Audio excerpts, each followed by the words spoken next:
ఏది అది మొత్తం అసలు ప్రపంచమే ఒక త్రిసూత్ర పథకం మీద నడుస్తోంది. అంటే ఎల్పిజి అంటాం మనం, లిబరలైజేషన్, ప్రైవేటైజేషన్, గ్లోబలైజేషన్.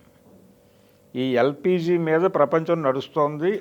ఆ ఎల్పిజి రాజ్యాంగం మీద ప్రమాణం చేసి వీళ్ళు మంత్రులు, ముఖ్యమంత్రులు, ప్రధానమంత్రులు అవుతున్నారు.